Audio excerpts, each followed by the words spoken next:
Welcome to Basketball on Figueroa, the only podcast breaking down everything happening with the Lakers, Clippers, and Sparks. I'm your host, Edwin Garcia, and joining me today is my co-host, Darian Vaziri, a.k.a. Dime Dropper. Dime, what is it, 5 wins in a row, including tonight for the Clippers? How you doing, man? Edwin, I'm doing really, really well, actually. The Clippers are really looking like a championship contender now. I'm using those words. And you know why? Because it's about Kawhi.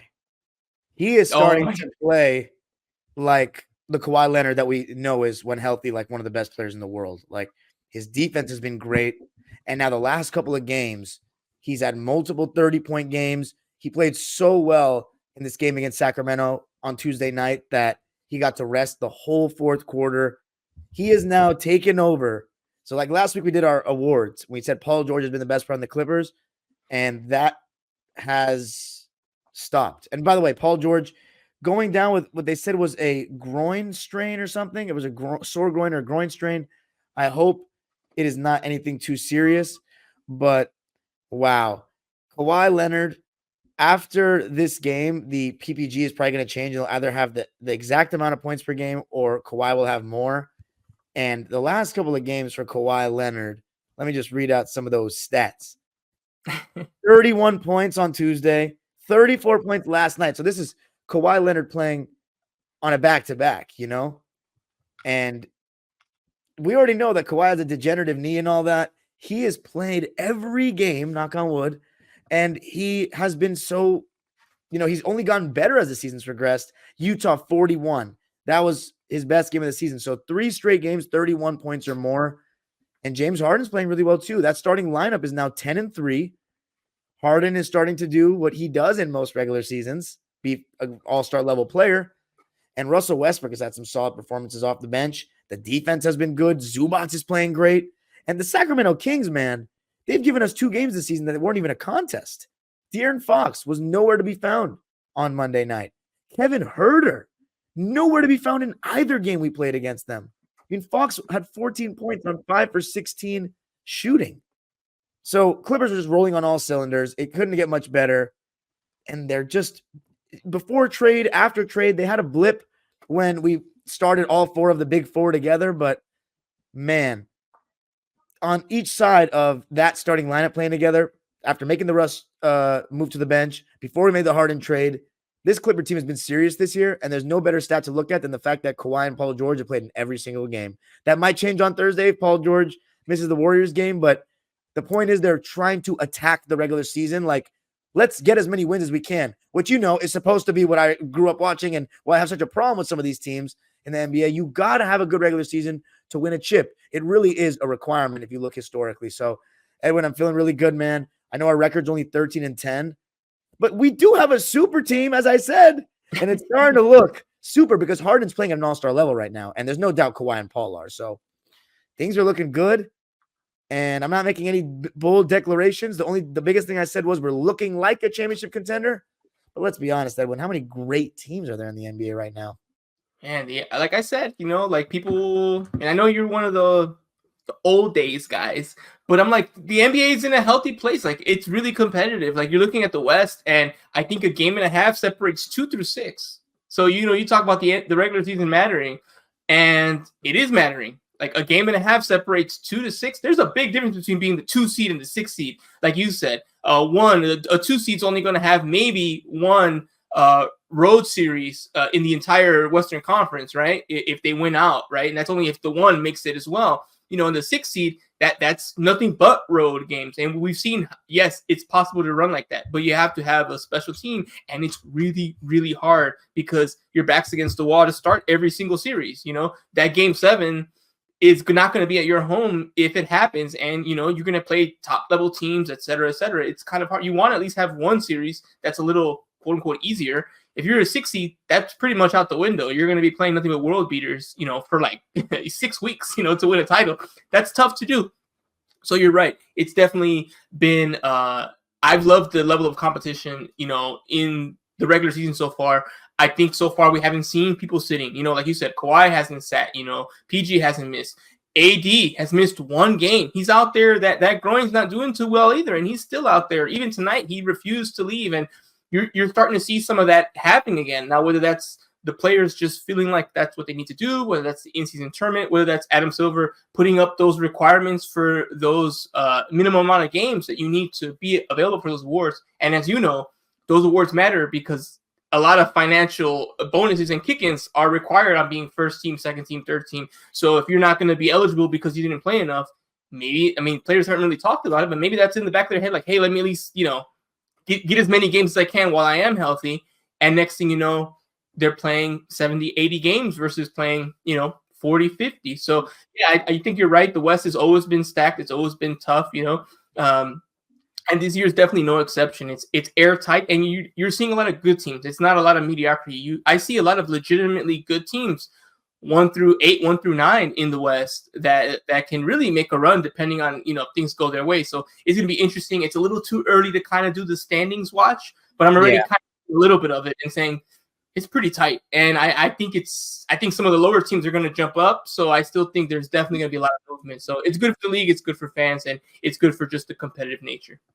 Yeah, I mean, I think I agree with what you're saying. There's a lot of good teams in the West. Outside of San Antonio and Portland, every team is pretty decent. But how many do you think are actually great? Which means for me, I guess, who could you actually see winning a championship? You can be as brutally honest with that as possible. I will say both LA teams. Wow. Clippers and championship in the same sentence? Except for Clippers will never win a championship? I'll say it's possible. It is if you told me right now, Edwin, I've come from the future. The dime dropper time machine went forward and you saw it. Oh, I wouldn't say, oh, that's not possible. But okay, so that means that everything went their way. Yeah, they meshed perfectly. They proved everyone wrong. Russ was, sixth man of the year. Harden, got rid of those demons. Like, it's tough, but I can see it. Okay. Do I think it's going to happen? No, but I see it. It's possible. So I think the Clippers have a chance. Obviously, I think the Lakers have a chance. They already won a championship, so if they can win another one this year. The Kings have a shot. The Nuggets are clearly win the whole thing. You think the Kings can do it? Again, everything breaking their way. They're on the bottom end for me on that, but they have a shot. The Nuggets have a shot. To me, that's the Warriors. I'll still give them a puncher's chance. Even now, they're at the bottom. I don't think they'll do it. But, you still don't want to face that team in the playoffs. You don't want to face them. You don't.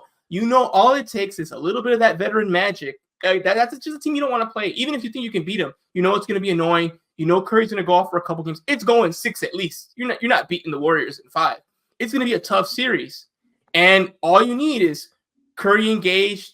Can Clay turn the clock back? Can Dre behave enough? And guess what? Now you're in trouble. Clay. Like it doesn't take. It took the Lakers to beat the Warriors. That Warriors team, you saw it last year. They went toe to toe with the Kings and they came out victorious. And it took Lonnie Walker going off. If the Warriors win that game, I don't know. I still think the Lakers win, but now it's a series, right? It's 2-2, not 3-1. So, and then maybe now you're looking at the Warriors being Western Conference finalists and not like second round rejects. So I think those are the only teams that have a chance. Spurs obviously don't. Blazers don't. Grizzlies don't. Last one is Suns. No, nothing on them because they're the ones that have Kevin Durant and Devin Booker, who's 2 top 10 player caliber guys. I just think. I mean, we can't see them even healthy right now. So it's real theoretical. Like, I thought tonight we were going to see the big 3, and we still didn't see them. Last minute, Kevin Durant's out. I'm like, I just think it's tough. They definitely have another chance. They may be the 5th team. I just want to. I don't know. It's hard when I can't even see one game. Like one, no doubt. So let me see them a little bit more, and then I can throw them in the mix. But right now I just can't because they got an NA, right? It's like incompleted grade because I'm like, well, I mean, I'd love to see your big 3 together for a week. Like, that'd be nice. Yeah, I'm gonna agree with the LA teams and Denver, but I'm gonna stop it right there because I don't believe in the Warriors anymore. Clay is just not the same player, and I love him. He's my favorite Warrior, but he's not. Draymond is becoming an issue. Like, it's like he's still a good player. He's shooting better from 3 this year, but he's actually becoming an issue. They're just old and slow, and I think Kuminga and Moody, as good as they are, and they're adding things to the table, they're just still not yet ready to be such huge pieces of championship team. Not to say they shouldn't play, but I just think right now it's Steph Curry, and there's nobody that's close to playing like a second star right now. You're talking about the Lakers, where, let's be honest, Austin Reeves might jump into the Warriors team and be their second best player tomorrow. And James Harden would for sure be their second best player right now. So, I mean, I don't believe in them anymore unless they make a huge deal. And I don't think Chris Paul really helps that much. I think his numbers are good, like on-off stuff, and he's good with bench units, but like he's not moving the needle for me at this age, especially because it's such a clash of styles. He slows down their pace no matter what and their ball movement. And so I'm going to just go with, and the Kings, I like them, but what team in NBA history that has won a championship goes from not even winning one series with this iteration of their team to winning the whole thing? So it doesn't really happen. So that's why I'm going with Warriors, right? I think they've had second round experience when their first year. They did come off a first round exit when they won to Clippers, but they played the Spurs that were one rebound away from beating that Heat team, and they took them to 6 games that first year they made the playoffs. So that was Steph Curry and Klay Thompson at least seeing what it was like to play against championship type opposition. So I think Sacramento's still a couple years away. Yeah, sure. Jim Jackson, I don't want to get into a whole Kings thing, but Jim Jackson asked a really interesting question in commentary tonight.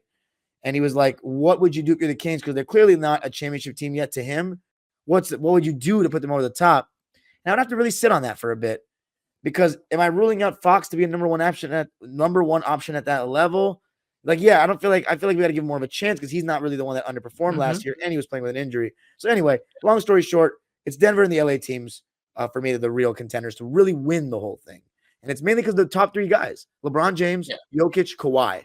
It starts with those guys, so I'm going with that. And they got the complementary players, right? Denver has players like KCP. They have players like Jamal Murray, who somehow still isn't an all-star. So they have the pieces. You're right. Yeah, I like the chances for both LA teams. I like the chances for the Nuggets. If you made me pick right now, I'd either pick Lakers or Denver if I had to pick like 1 or 2.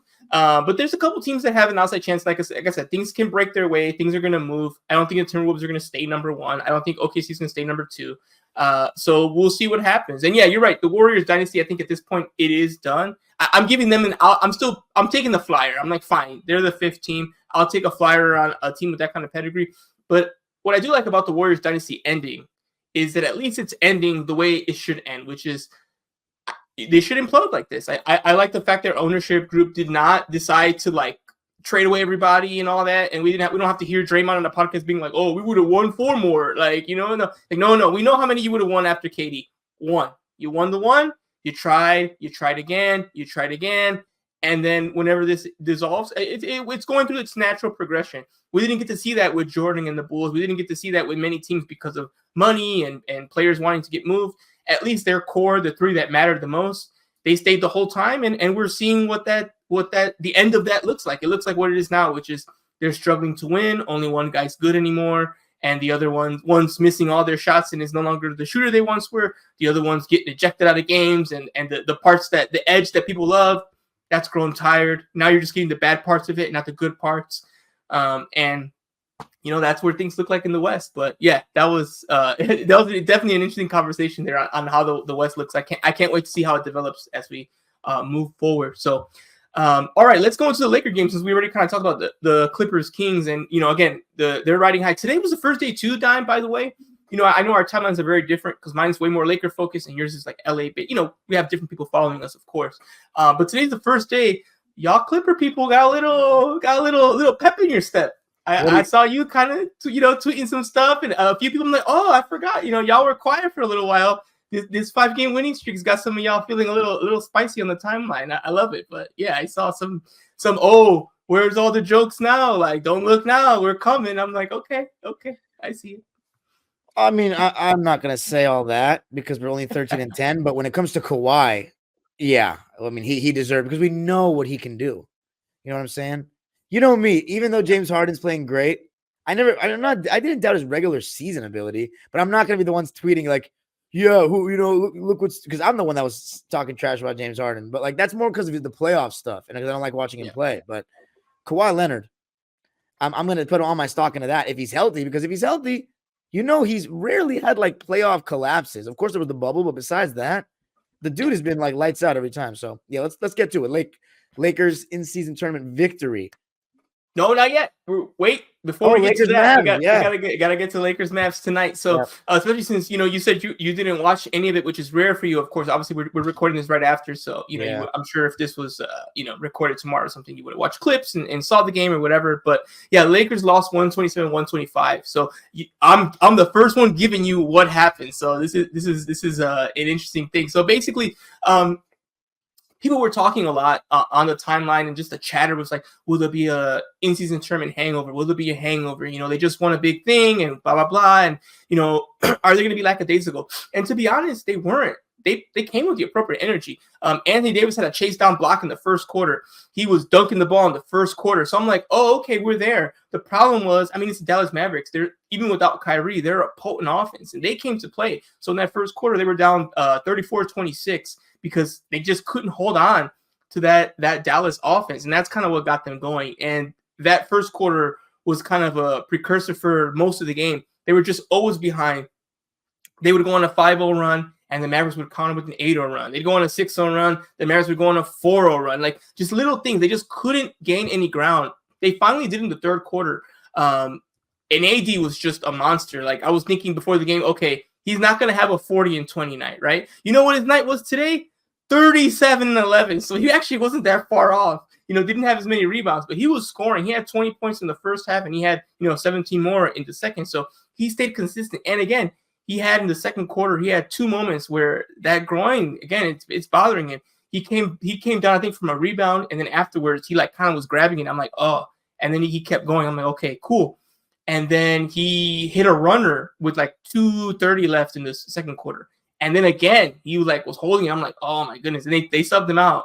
He came back in the third quarter, and he was fine. Like I said, he scored 17 in the second half. He was fine. But you could tell, I've seen Davis enough to know this keeps coming up. Like, it's an issue. But he did, like you said, to his credit, he played through the entire thing. It did not affect his ability to defend or score. He was still dominant and probably the best player on the court for the Lakers tonight. LeBron got off to a slow start. I don't think he scored in the first quarter at all. He's still into the night, of course.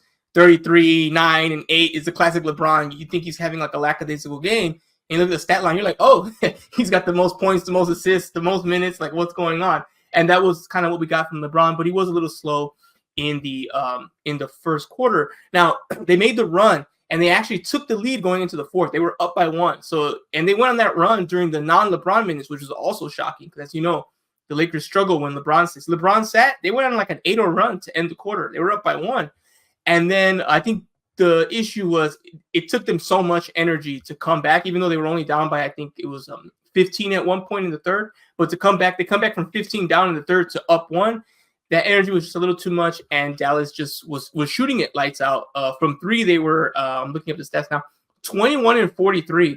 But the really surprising thing was Grant Williams went 5% from 3, and who was the other player? Dante just had literally his best night from 3 the whole year. He hit the whole year. That might have been his entire career from 3. I looked at the stat line.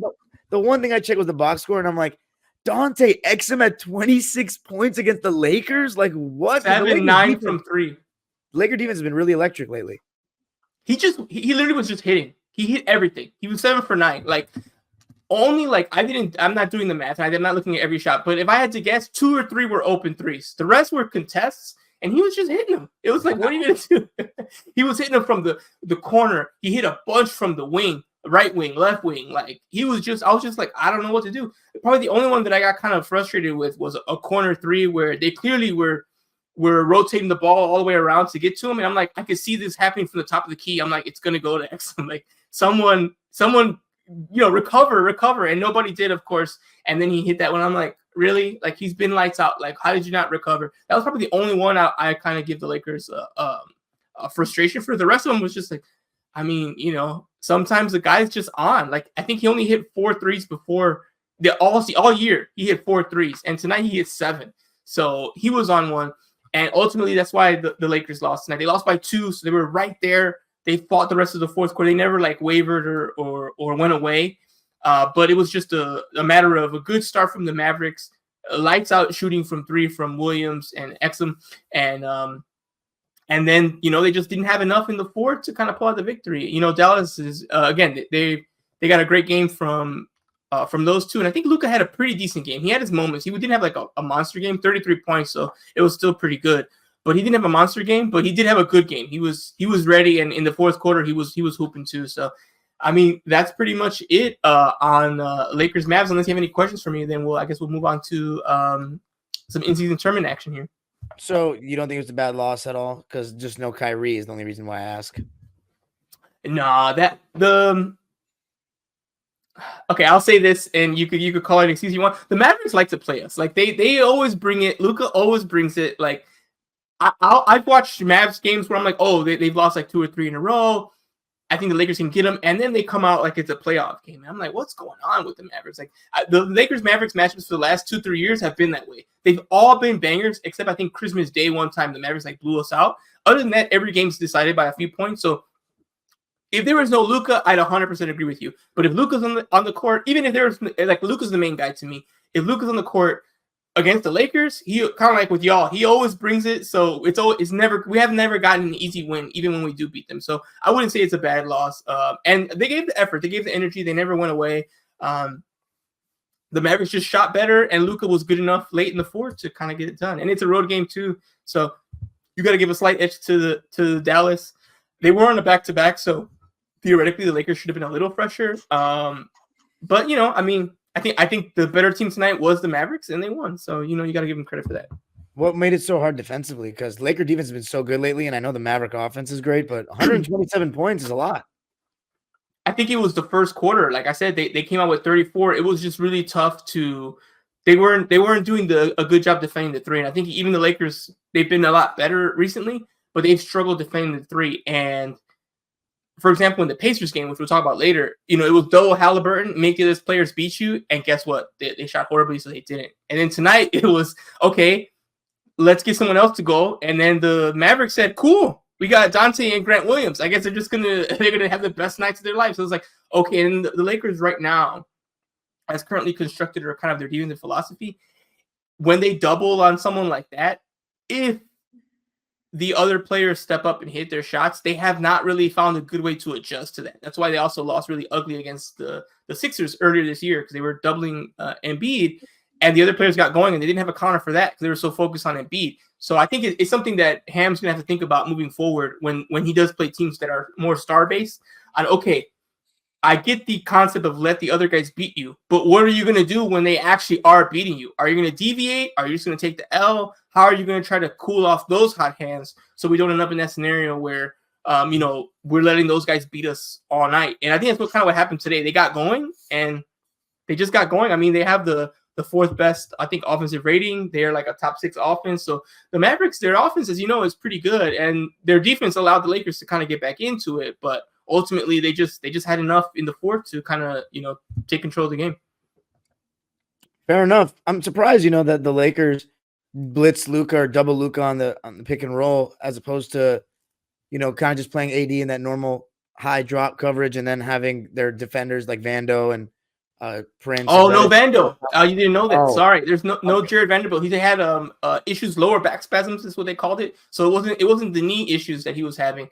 It was just a lower back thing. So he didn't play. That's another factor that hurt. That definitely makes a factor because plays a factor because he's been really great defensively this season. Since he's been back, and I think that leads us right into the in-season tournament.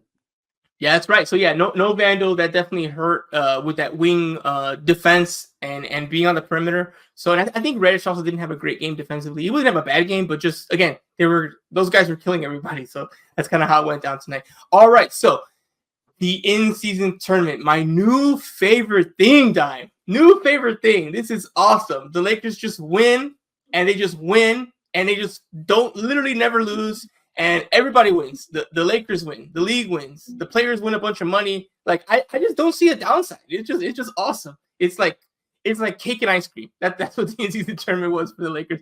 But they took care of business. We're going to mainly focus on the finals, the actual final game. Obviously, they had the Lakers won 106-103 in the quarterfinal at Crypto against the Suns, and then they also beat the brakes on the Pelicans, which I enjoyed very much. Time, as you know, Anthony Davis used to be a New Orleans Pelicans, and every now and then those fans are in my mentions like, oh, we won the trade, and AD didn't even, bubble ring, whatever. In 3 years you're gonna look, and it was just so sweet. I know it's just the NCAA tournament, yada yada, but it was a game that mattered, and they knew it, and we beat the brakes off those birds. They're an endangered species right now. The Pelicans are just they had no defense. It was so great being in those group chats. Like, hey, what's up? What's up with the depth? What's up with this? No, they got dog walked. It was nasty. 133-89 in that game, and thanks to that win, the Pelicans went home. I didn't like the Zion conversation. That's something we could talk about. The weight stuff and all that. I understand the conditioning, but there's a certain point it goes from calling him out to mean and bullying. I think the Zion stuff, I didn't like that with the kind of national narrative that happens with him. But like he mentioned, if it comes from a good place, he's cool with it. And if it comes from a place where you're just being mean-spirited, then whatever. And I think Zion did a good job handling those questions about that. So I get it, yes, I get it. But it just, to me, it crossed a little bit of a line. And I don't know. I feel like I'm just remembering, because I agree with everything you're saying. Although I don't think that he deserves any sympathy for the way he played in that game. That was a joke. LeBron made him look like LeBron was 23 and he was 38 years old, like straight up. It was crazy. Now, of course, LeBron is not your ordinary 38-year-old. About to be 39 in like 2 weeks. But Zion was terrible in that game. There's no other way to put it. On both ends of the floor. But the reason why I started laughing is because when you were saying like mean and bullying, I was just remembering Stephen A. Smith on ESPN, and he was actually kept a straight face. He was like, man. I am quoting chefs in New Orleans. He'd eat the table. And he got so serious. I'm like, bro, yeah, it was literally when I was go ahead. No, when I was saying it, in my mind, I'm playing the clip in my head like, I don't want to call certain specific people out, but I'm like, Stephen A., come on, it's too far, bro. Like, it's too far. He went hard talking about like the eating the table, talking about he sees his belly. I'm like, all right, like we're taking it too far, Stephen A. Like, how can you say this without saying that? Yeah, quoting the chefs in New Orleans was nasty business. I mean, there's no way that's a real quote, right? There's no way. He made it so serious, bro. Like as if this is like a Saturday Night Live skit or something. He's like, yo, I'll call my Benet guy right now, and he's like, no, it might be a real quote. I don't know. Maybe there's a spot he's hitting up a lot. You know what I mean? I'm sure there's certain chefs here that would be like, hey, Ed, whenever it comes in, like the bags. Is it a chef that's a Pelicans fan that's disappointed in Zion, or is it an actual chef that's made meals for Zion? I haven't been to New Orleans. I heard the food's amazing. I've been wanting to go. Me neither. Same deal. My mom says the food is great. Everyone tells me it's like, top 10 city. You got to check it out. I almost went 2 years ago, but then I didn't. It was just last minute. I had to cancel. So I'm still hoping to go to New Orleans and check it out. And the food I'm sure is amazing, which probably doesn't help. But yeah, they took it a little too far there with Zion. But I think, like you said, and sometimes people just, they don't respect the hierarchy. And I'm like, that's what I try to tell people about LeBron James and Anthony Davis. And like when they're healthy and when everything's going, he's like, the thing is, you need to have guys that good. And no offense to the Pelicans, but when those guys care and they're engaged, which they were clearly for this tournament, if you're not beating those guys. Only people that can beat those guys are teams that we talked about. Teams like the Kings, teams like the Clippers, teams like the Nuggets. Players who I can actually show, hey, on Kawhi's best day, he can match LeBron. Did you just say the magic words? Show, hey, shout out the Dodgers. I had to throw something in there, man. Are you kidding me? This is an LA-based show. Are you kidding me? You see the talk about the your timeline must have been filled with tears this week with the in-season tournament and the complaining about the Dodgers. I mean, it must be great to be the Los Angeles fans right now, man. We get, I know this sounds really messed up, but we get everyone. Lakers, even the Clippers get everyone now. And now the Dodgers. I just hope the Dodgers actually capitalize on this. But yeah, keep going with what you were saying, but we have to give a shout out to Show, right, man. Yeah, we have to. Shout out to Show. Welcome to Los Angeles proper now. This is now you're gonna see the experience. What's the difference? It's a big difference. You'll see. those training camp games are going to be like a 30 for 30. It's going to be it's going to be a zoo. And yeah, it's all been great. That news was fantastic. Like you said, yeah, my phone was just blowing up with notifications everywhere. I couldn't go anywhere without hearing about it. I went to eat and everyone was talking about it. The streets were talking about it. The timelines were talking about it. It was everywhere. Everyone was excited. And then the few fans I have that are from somewhere else were just like, "Oh, it's not fair." And I'm like, "Hey, man, it's rough. I don't know what to tell you. Like, sorry, not sorry. You know, like that's all's fair in war. You know, it's not fair. We haven't won a championship besides that shortened season since 1988. So, like, you know, we still Dodgers still have a lot to prove. But where were we with the 100%. Lakers? We're talking about yeah. So, yeah, real quick on the Pelicans Lakers, and then we'll go to the championship game. That's what I try to tell people. It's like when LeBron and Anthony Davis are at their peak, you have to have those players to really compete with them. And there's not that many teams in the league that do. There are some. The Clippers, they're a candidate. The Kings are a candidate. The Denver Nuggets are a candidate. And, you know, like I said, the Warriors on their best night. You need to have guys who can actually get there. And unfortunately, on this team, the Pelicans team, Brandon Ingram, good guy. I like him. Zion, he can be great, but you're not competing with that. And you saw it that night. You know, LeBron had 30 points. AD had 16, you know, even D'Lo had a solid game, 14 points. Rui had 12 off the bench. Like, they're just too deep. Reeves had 17. He led all scorers off the bench in terms of points. You're just not going to beat them. You saw LeBron was super engaged. He's taking charges. He's forcing Zion to think about, I can't go downhill because I keep running him over and I keep getting called, and all that stuff's happening. AD, they just didn't have an answer for Davis down low. They just didn't have an answer at all. And that's why they blew them out and won that game convincingly. And thanks to that, they played in the title game on Saturday. And I want to talk about that game and kind of what you felt, what you saw. Because for me, again, it was clear that this game mattered to everyone involved, and the energy was definitely way higher than it normally is for a regular season game. You know, you saw AD go 41-20, and that was like from the jump. You know, he even did that in the fourth quarter when he had that block. He did like the Kobe scowl. And I'm like, that doesn't happen if this is not an in-season tournament championship game. Like, he does not scowl like that and look like, hey, this is my moment. I'm about to like go off. And yes, the Pacers held their own for the most part. I think they kept it interesting. They stayed in it. They were never really, as a fan, like rooting for the Lakers, they were never really like in actual threat of winning. But every time they got like 8 points, 9 points, 7 points, you know, you started feeling nervous. Like, oh, like, are they actually going to run them out the gym now? Is this going to happen, especially with how potent that offense has been? But I think it was such an interesting contrast of styles because the Lakers played more like a 90s basketball team. They're like, you know what? Screw the three. I like to see you stop me from getting to the rim. Oh, you can't? I'm going to do it again. Oh, you can't? I'm going to do it again. Oh, you can't? I'm going to do it again. And it's like, oh, I'm going to do this for 2.5 hours since you can't stop it. It was good old-fashioned smash mouth bully ball. I think Jones on Twitter just put up the Lakers offense. He put up a picture of Marshawn Lynch when he went on that rant about, you know, sometimes you just got to put your elbow in someone's face and smash their face in. And then they just kept saying to me, you just got to smash their face in. He's like, I just smashed their face in. There's no strategy. I'm just smashing people over. I'm running them over. And that's what the Lakers did. They completely ran them over. They hit 2 threes time. They hit 2. They only took 13 compared to the again, talk about contrasting styles. The Lakers were 2-13 from 3. The Pacers were 10-41. they shot 41 threes compared to the Lakers 13. And the Lakers were the better team, but the game's told right there at points in the paint. The Lakers had 86 to the Pacers 44. And that's the game right there. It's almost 2 for 1 on points in the paint. And then with the Pacers not able to shoot well from 3 that night, that's it. 55 rebounds to 30 to what was it? Let me see. 55 to 32. What does Pat Riley always say?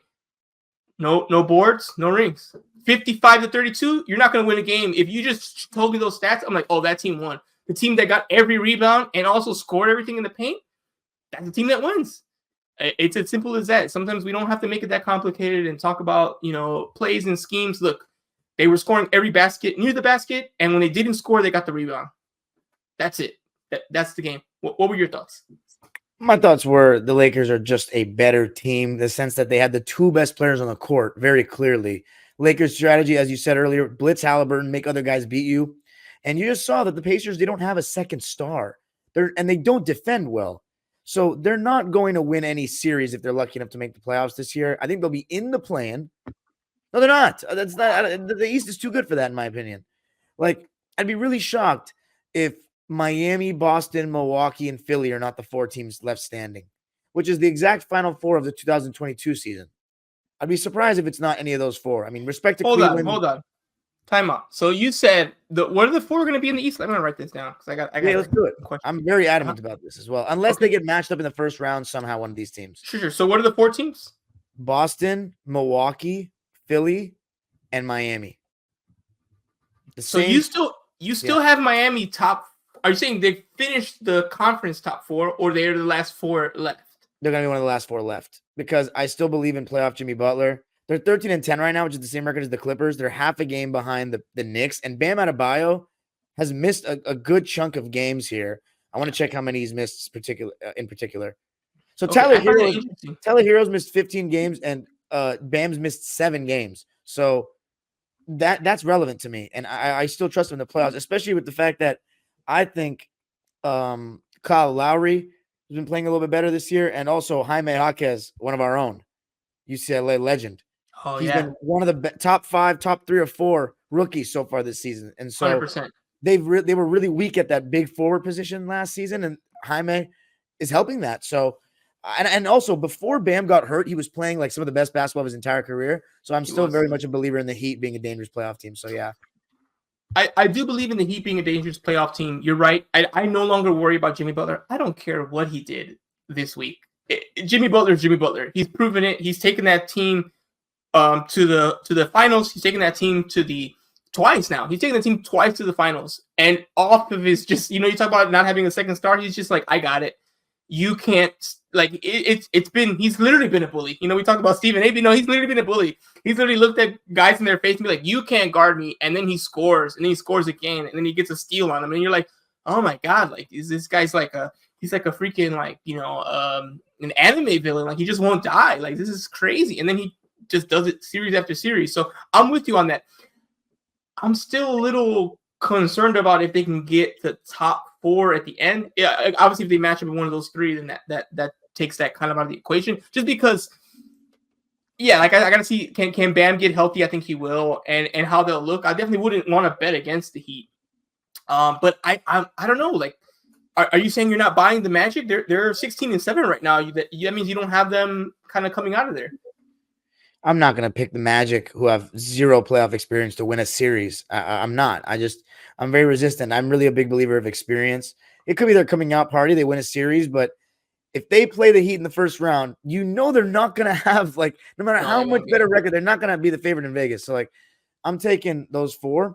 But back to the Lakers for a sec. Anthony Davis, man, when he's playing with that kind of fire on both ends of the floor, like, he's always great defensively, but when he's playing like that, with that kind of, like you said, yeah, it's the faces and all that, but it's the body language, man, like how he's moving and how aggressive he's being. There's no argument that he's top 10 in the world, maybe even higher. Like, he's just in the way he's impacting the game on both ends is just nuts. And of course, LeBron was really good. You're getting contributions from everywhere. The Laker defense just looks swarming, and you're right. They clearly look like they took the the in-season tournament more seriously, or if not as serious as any team did. And you could see a real fire, and it really reminded me, I know it's not nearly the same scale, but it reminded me of the bubble, just an alternate-looking court that I hadn't seen, a tournament that Adam Silver put on, and the Lakers looking better than anyone, locked in. So they earned it. I would have liked to see a better team in the final game, like Milwaukee. But Lakers took care of business, and they're just a much better team than the Pacers, and the defense looked awesome. I thought they were just rolling on all cylinders for the most part. Yeah, and I think that, again, like, I feel like people are still, not you, but in general, they're just not taking the Lakers as seriously. I'm like, remember, they made the Western Conference Finals last year. They're a tough out. You're going to have to be really good to beat them. The last time anyone really beat them healthy was the Nuggets. That's it. Because, again, injuries happen. But against the Suns a couple years ago, AD went down, and they lost that series. They were up 2-1. They were winning in, I think, the second quarter when he went down, and then they lost that game. It went 2-2. The Suns went out. And, again, I'm not trying to discredit the Suns. They did what they're supposed to do. They played the team in front of them. Players go down. That's fine. I'm just saying, okay, healthy LeBron and AD, who's going to stop them in the playoffs? And the only team that can say that is Denver. That's it. And even then, like, LeBron was clearly hurt, but fine. We'll give you that one. They were healthy. They played all the minutes. Fine. That's it. So they've made some reinforcements. They've made some adjustments. They're running it back. Let's see you do it again, Denver. Let's see what happens, you know? So again, this team is very, very, very good. And all the guards have always mentioned whenever AD's had those like lackluster games, those 9-point games, 12-point games, when I've been there post game talking with them about it, and a lot of times the guards take ownership. You know, Reeves and D'Lo mentioned we have to get him more involved. We have to do more. You know, we know how good he is. And props to D'Lo, especially in that first quarter. D'Lo, AD pick and roll. They were spamming that, and D'Lo was acquiescing to AD, feeding him the ball. He wasn't taking shots.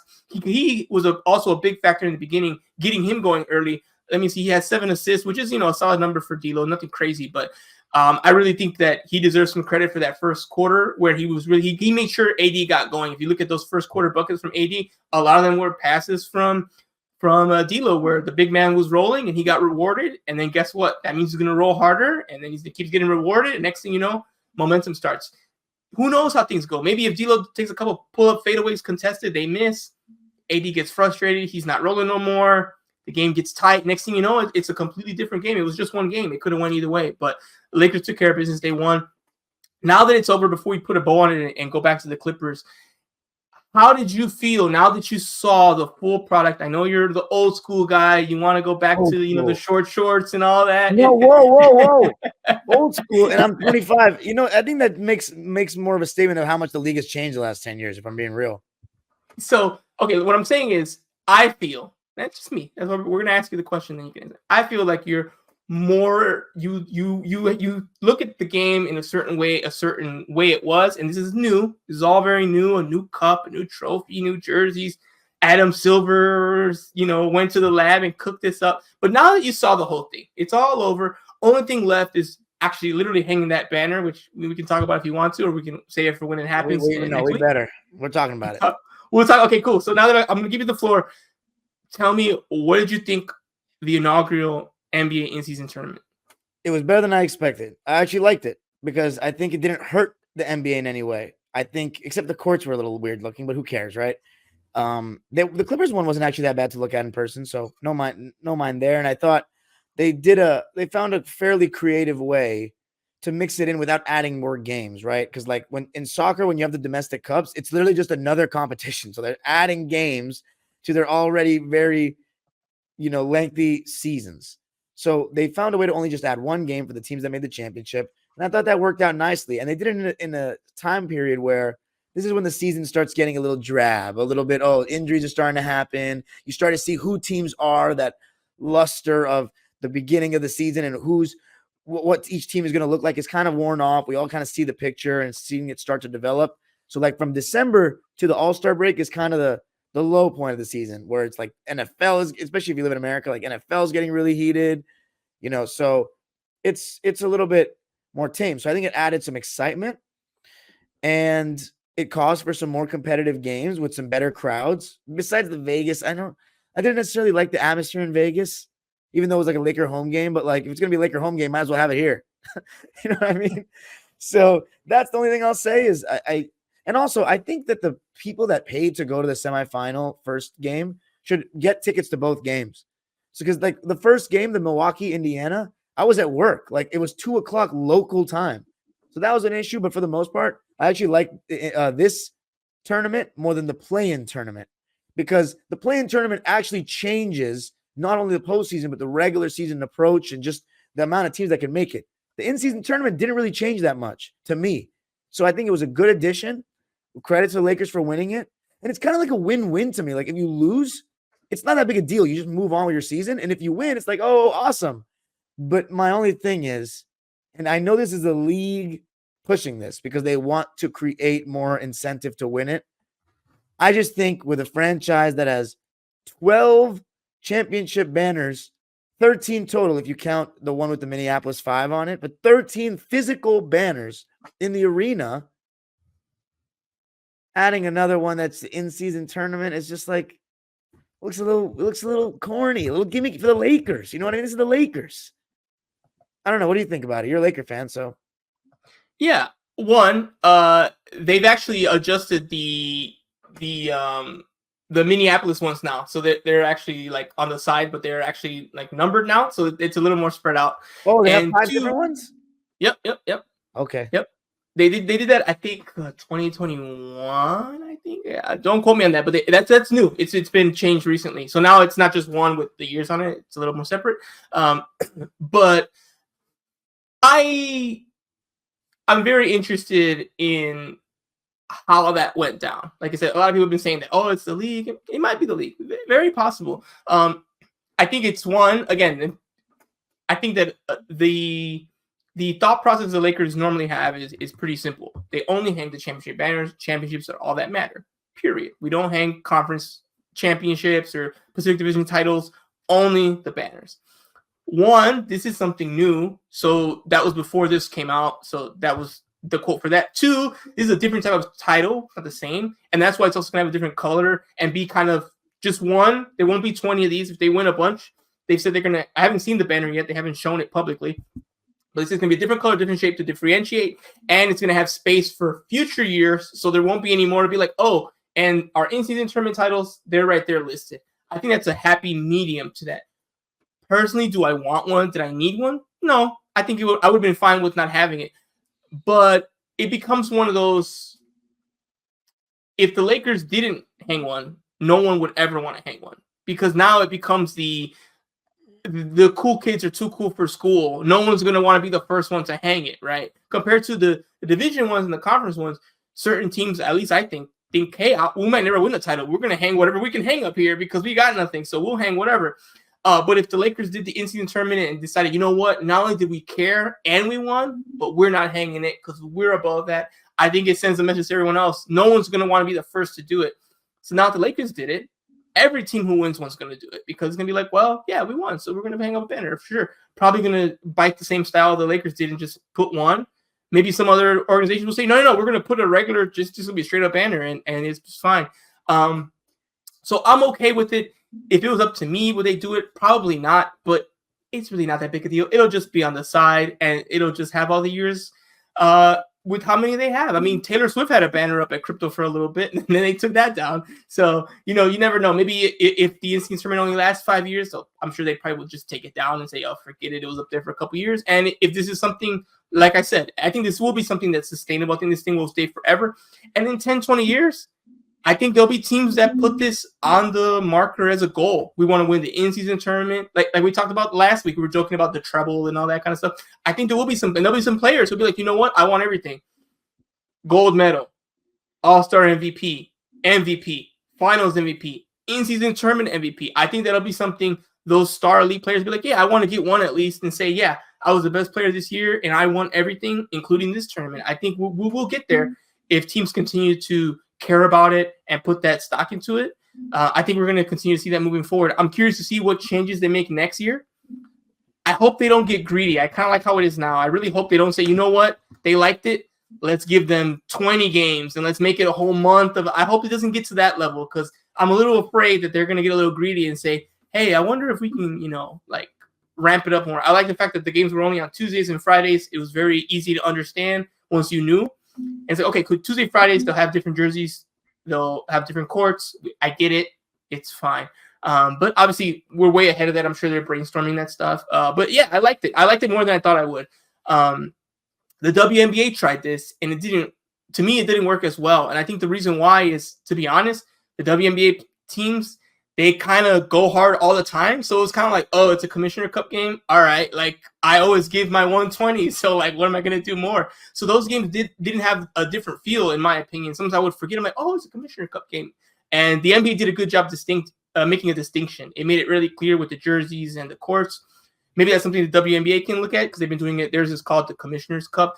The finals have always been good in the WNBA because it usually is the two, again, since they're always going hard, it's usually the two best teams. So those games were always like the couple times they've done them, those were always top quality games. But the regular season games, that part just didn't really hit. I agree with you with the Vegas crowd. for the, I don't know, for some reason with the WNBA, they also did it in Vegas, but the energy was way up. It was like, I think just in general, the WNBA fans just more engaged, period. So they were excited regardless, and the energy felt really, really good.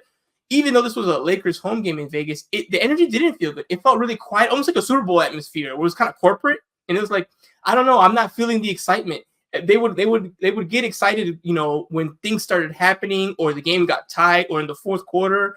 But a lot of times I'm like, it's kind of quiet in there. I can feel like I can hear everything because it's so quiet. So I think the NBA has to either this has to become an event, kind of all-star, where the fans just buy tickets and they go and they're active, or the NBA has to push the date a little bit. That way, fans of that team know. So maybe there's like a week gap between like the qualifications for the semifinals and the actual semis. That way, fans can say, "Oh yeah, my team's playing. Let me go get tickets. Let me buy them off StubHub or whatever." Right now, the way it worked, I think the Lakers found out like on Tuesday, and then they flew there Thursday.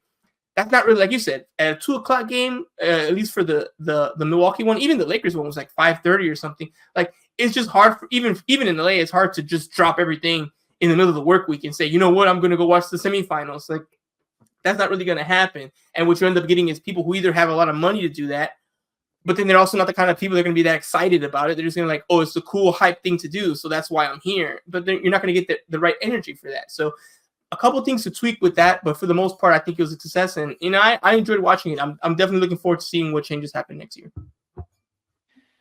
Yeah, I mean, I back everything you're saying. The only thing I'll say is with the Lakers hanging up an in-season banner, it doesn't look as bad to me because it's like, one, you already have championship banners. You're just adding more winning tradition to the franchise's history. Whereas, let's say the Clippers won the in-season tournament. Oh, the Clippers finally hung a banner, and it's that. It's like, yeah, that's not what I waited for. Like, we're just gonna get, that would just be just jokes. The jokes would have written themselves. It would be a little bit of a joke, but to be honest, I know my team won, so it's hard to say, but I'll be like, you know what? Yeah, okay, it's not the main one. And that same thing AD said. It's like, it feels good. We're happy. It's what we wanted. It's not the main goal. So it's a good goal. And that's what it'll become. It'll become one of the goals, right?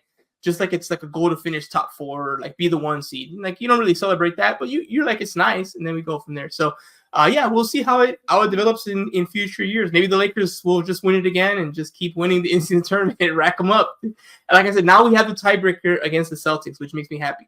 17-17, but we got the in-season that puts us one above. So it's crazy you said that before it happened, and it actually ended up happening. I mean, I knew the Celtics were going to choke it up. You know, I just didn't know when. All right. I don't have a good segue for there, but the Clippers have actually been killing it. Like we said, we talked about their game tonight, but they've won 5 straight, including a couple more this week. So I'm going to let you pick, Dime, either just a general recap or a certain game you want to focus on. The Clippers beat the Denver Nuggets 111-102. They also beat the Utah Jazz 117-103. And they also beat the Portland Trailblazers on Sunday. So let me know what the biggest takeaway is from these games, which game you kind of want to focus on. Tell me a little bit more about, you know, how the Clippers have got on this 5-game winning streak. Utah had no Larry Markkinen, and Portland had no Brogdon, Jeremy Grant, or Ayton. So, like, those were par for the course type thing. Like, you know, just get the job done. But the Denver game, we finally broke our drought against Denver. And partially, you know, it was a good performance by James, PG, Kawhi, but the main thing was how badly Jokic played. He was like 9 for 32. He was missing every single shot. Like, it was wild. But Zubats and Tice were so good in that game. And I got to give a real shout out to Tice. He's been such a good addition. I think we're 10-3 since we got him. So Clippers are 10-3 in their last 13 games. That's all with the new starting lineup. And coincidentally, that's also when Tice started playing for us. And then Zoo has been playing so well lately on both ends of the floor. Obviously, I think Harden being a great pick and roll player helps him. Some really nice pocket passes to him and stuff. But Zoo's just, his aggression has been so much better, whether it be offensively or protecting the rim defensively, just doing his job. And then Tice with his energy. It's a lot of star power, but as I said, it's the defensive effort to me on a nightly basis has been really good so far to start this season. Besides like maybe 1 or 2 games, it's really been great. And if you really look at it, we only have 2 minus defenders in our rotation with Norman and Harden, but they've been playing hard defensively. I know that sounds crazy, James Harden playing hard defensively, but he's been he's been trying. There is always a period where he does buy in. It's just a matter of in the playoffs where those flaws come out because he's not necessarily a good defender, but he's active in the passing lanes and he has great hands, which we've always known. And what impressed me was the other game against Portland. He was actually guarding Simons one-on-one and holding his own, and had a game-winning defensive play where he knocked the ball off his foot on an almost steal. So, got to give credit to him. And of course, Terrence Mann, even though his three ball, which is starting to come along a little bit, even if his shot's not falling, he always adds to our defense. So to me, it's Kawhi and Paul being healthy, even though Paul just got injured. Hopefully, it's not serious. Having a literal super team, like just star power straight up, and then the defensive effort from everybody. And Zubac's playing really well. Think of that. Yeah, even if Harden's playing bad defense, because sometimes he won't be great defensively, Terrence, Kawhi, Paul, and Zoo, it's pretty good defenders right there. Yeah. No, I agree. I agree with you 100%. And that's what I was telling you. I'm like, I know you didn't like the move, and I get you guys were playing well, but I'm like, he gives you another punch. He just gives you another offensive weapon. And I think the organization felt we don't have it, kind of like with the Kings problem. We don't have enough. What can we do? And I think the Kings will have to ultimately make a decision similar. Okay, Malik Monk, Herter, cute players, but are they enough to beat these juggernauts? Maybe we need to make some trades and get a star to complement Fox, and then we have a chance. Because again, it still is, and it always will be, a star-driven league. Because at the end of the day, you can only have 5 players in the court at the same time. Your 5 versus my 5. So usually how it ends up being, and if you have 2 or 3 just monsters, I can't compete. So now the Clippers, I think that's why I put them in that mix, because they got 3 guys where if you tell me, hey, they just went off for like 2 months, I'm like, okay, so then they win.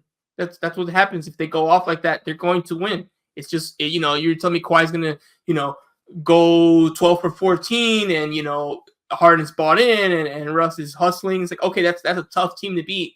And that's how you go on a playoff run. That's how you win a title. And they're set up for an opportunity to do that if things break their way. And there was something I wanted to mention about those Clipper games. I forgot what it was. Oh, I did tell you that I had a feeling Denver was going to slip. I'm like, you're like, oh, they always kill. I'm like, yeah, Joker's coming back. I don't know. I think this might be the one. So I'm happy I was right. And I always like seeing Denver lose since they've been obsessed with us for like, the past couple months. So anytime Denver loses now, I'm like, yeah, okay, I'll live with that. So yeah, the Clippers took care of business. They've been taking care of business. Before we go into the upcoming games, really quick, I do want to do a Sparks segment here. They're still deep into the offseason. We're nowhere near the regular season, which starts in the spring. But just like the NBA, things are happening year-round, and there's certain markers, and we just hit a big one. The WNBA had their draft lottery on Sunday.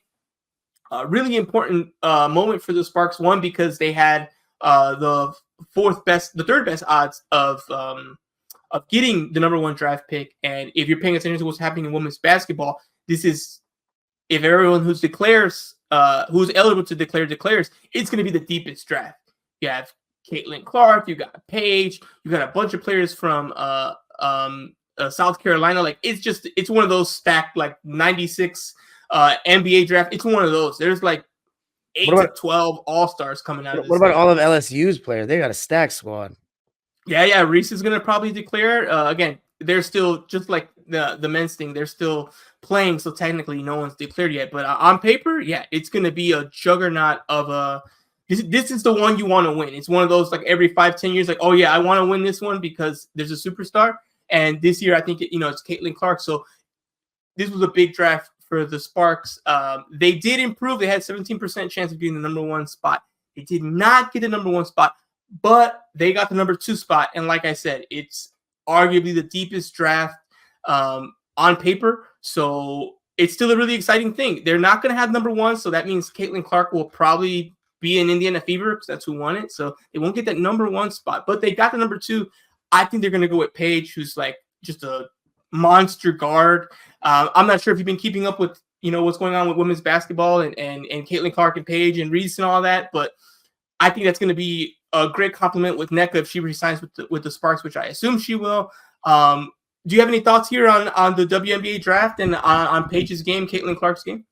I've seen Caitlin Clark play a good amount, but I haven't seen Paige play enough. But I mean, the Sparks getting the second overall pick, that is huge. I mean, that's going to hopefully add a level of excitement back to the city and the WNBA fans and the Sparks fans, because the WNBA, man, it's really coming a long way. And I was watching the playoff games last year, like even just the Dallas Wings playing against, I forget who it was, and the crowd was so electric. And I'm like, man, I want the Sparks to be back in the playoffs. So having the second overall pick in what could be the deepest draft in recent memory. I don't know my WNBA history like the NBA history, but maybe the deepest draft ever. I don't know. Who knows?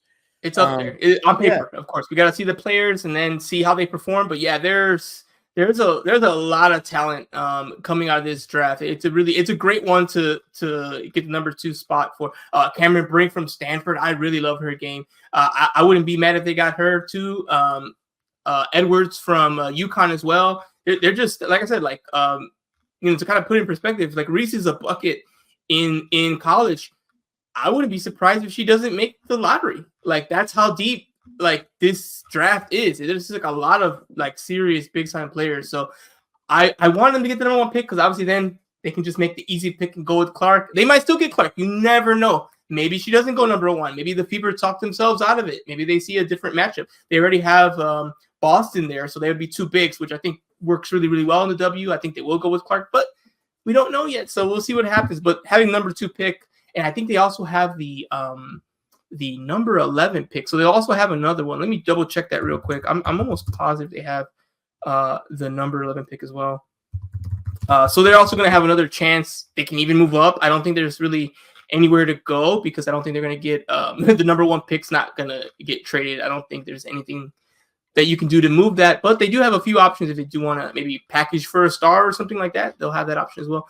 Let me see. Number 2 pick. And I'm trying to see if I can find out if they have the number. Is it the number? They have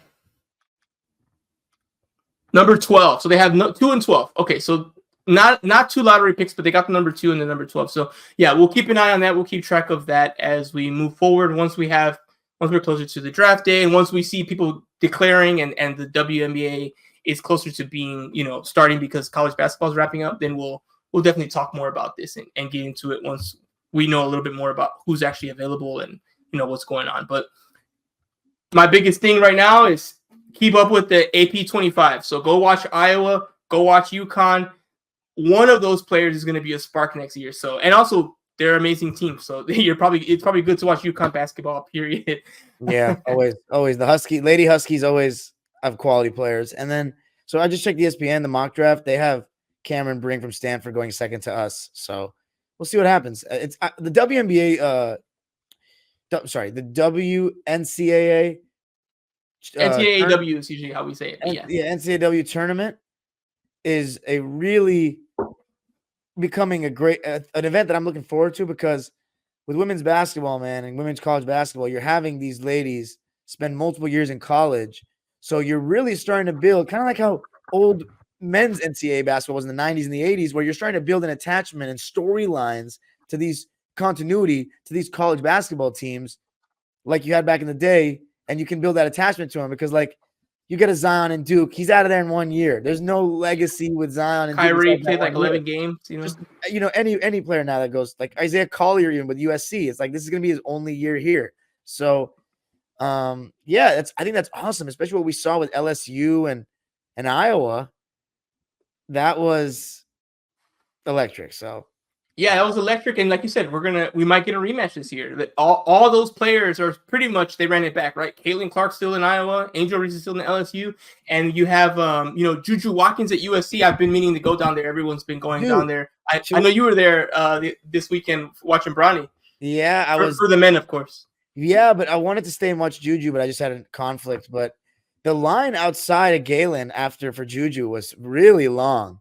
And yeah, it was great to see Bronny, man. By the way, if you guys are watching or listening to this episode, please check out my video from being in the 7th row at Galen Center for Bronny's first game. And I got every single big play he made on video, the atmosphere, LeBron coming in, great stuff.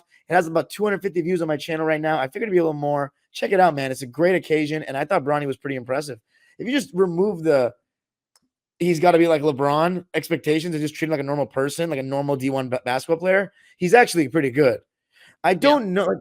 I know this draft class is supposed to be weak, but he doesn't pop out like a one and done to me at all. Personally, athletically, yeah, but like it was his first game. He's on limited minutes, and yeah, he deserved to close the game, but 4 points or whatnot. He doesn't pop up the page like, oh yeah, he's going to the NBA next year. But I think he could be a good player for USC, and I think right now the goal for him is to contribute to this Trojans team, get minutes, and get comfortable playing D1 basketball at the Pac-12 level. 100%. Yeah, I think that's exactly the point right now.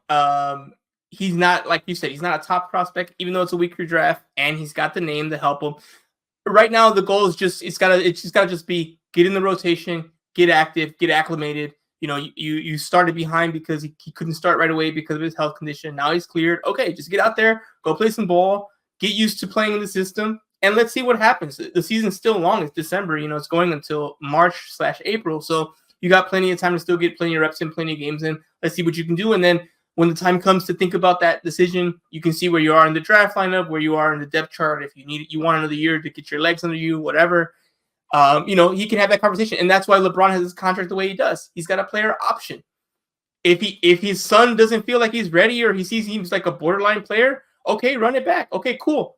LeBron just signs on for the player option. All right, next year I'll go where you go, and like we'll take it from there, and we'll have that option. So LeBron gave himself that option as well. Bronny's doing his thing, and we'll see what happens from there. All right, now let's get into the games coming up this week for what's left of this week, since it's already Tuesday / probably Wednesday when you're listening to this. We have the Lakers against the Spurs, going to be on the road, so it's a back-to-back. I'm really not feeling too good about this game. Yes, San Antonio is a weaker team. They're clearly tanking, but I mean, LeBron might not play. AD might not play because of that groin. Vando missed tonight. I mean, if we're like half man, I don't know about this one. So, you know what? Right now, I'm going to say it. They're going to lose this game. They're going to lose this game. They'll lose to the Spurs. I know, Dime, but I think they'll lose because the players won't be available. I think LeBron and AD might miss, and if both of them miss, I thought we were just how we're going to kick off the show talking about that. You know, like both LA teams are not load managing. They're being very serious about things. If you see the clips from AD today, you probably would say he's not going to play. Like he hurt his groin pretty rough in the second quarter there. It didn't affect him. Well, LeBron, I think if you watch that, you'll see. LeBron, I can kind of give you that one a little bit. You might just need only one of them to beat San Antonio. The way they're just in a funk right now. They don't know how to win. They're really trying to lose. They're really trying to lose. That's the thing. So yeah, you're right. You might see Pop pull some pops. I hope the Lakers win, but it's again second out of a back-to-back. They're already banged up. No Vando tonight. I don't know. All right, on Thursday we got, and that by the way, that Lakers Spurs game 5:00 West Coast time, and it's on NBA TV, so it's a nationally televised game. All right, next game here we got Thursday Clippers Warriors. Let's start with this one. Do you think Draymond plays in this game? No, and I think we're gonna win regardless if he plays or not. The Clippers are playing great basketball, and the Warriors are playing bad basketball. We are going to beat them, and I'm going to be there to watch it. There you go. 7:30 West Coast time, also on NBA TV. Better yet, let me tell you this one. Both LA teams are going to win every single game before the next episode. Wow. You guys are beating the Spurs in both games, and we're both beating the Knicks. We're giving them the old-fashioned come to LA and get your ass kicked by both teams kind of deal. We're going to beat them both. I'll be there on Saturday to watch that too. And then the Lakers are playing Chicago on Wednesday, so we'll have an episode before then. Yeah, and then Clippers. I haven't actually looked at the game past New York. Clippers play Indy on Monday. Oh, it's okay. So we probably will have to record after that game. Record early, early, so we can still be undefeated before. We have a day off though. That's a big man. At Indiana is tough because the way they play offense. But you know what? I'm gonna stick with it. We playing well. Let's go with beating Indiana as well. Every single game. Lakers and Clippers going to win every single one. Wow. All right. So I'll speed through since you already made your predictions there. So Lakers, I do think the Lakers do win on Friday against the Spurs because even if they rest on Wednesday, they'll be ready Friday. That game's at 4:30 West Coast time, also on ESPN. Then Saturday, Clippers Knicks, as Dime just prefaced, the Knicks are coming to town. Clippers are going to be hosting them at 7:30 on Saturday. Monday, Clippers, they're on the road. They'll be at Indy. It's a 4:00 game. So we're getting a lot of these like West Coast time games because of the matchups they're getting. So that'll be 4 o'clock West Coast. And then Lakers, Knicks, last game we're going to preview here. Dime has the Lakers winning. I do as well. Very interesting game. The Lakers might be fully healthy that day because it's projected that Gabe Vincent will be available by that game. And they'll be unveiling the new banner. So new banner, full roster, ready to go. Clippers, Knicks win. So I'm really excited about that. I hope that happens. I don't think we've had a run the table. We've gotten close, but all the wins for both teams, that's rough. But let's see. I'd love to see it. Let's see if it happens. All right, so that concludes today's episode. So excited to see the Lakers win the in-season tournament. We got the title. Clippers are on a roll. Let's see what happens this week. Once again, I'm your host, Edwin Garcia. This is my co-host, Dime Dropper, and we out. Wait, can I get a shout out? Go ahead, go for it. There was a guy that came up to me at the Clipper game. He's part of the Clipper Hoop Troop. I don't know his name, but I got to get his name next time. And he comes up and said, look what I was watching before I got here. And it was Basketball and Figueroa, the last episode. Let's go. We love to see it. I got some big goals for this podcast. We'll talk about end of the year later, but love seeing the shout out. We got to get those Spotify Wrapped, all that stuff this year, man. I can't wait. I'm so pumped for it. Yes, sir. So appreciate that guy. Appreciate you guys in general for listening. And also check out my latest video of the Clipper game I went to against Portland. There was some funny interviews after the game and some really good stuff from just high-level basketball players on both sides. Shaedon Sharpe mixed Daniel Tyson, sent him back to Germany. But you know what? He came back the next night and got a win against the Kings. So signing off, Basketball on Figueroa. It's a great time to be an LA fan right now.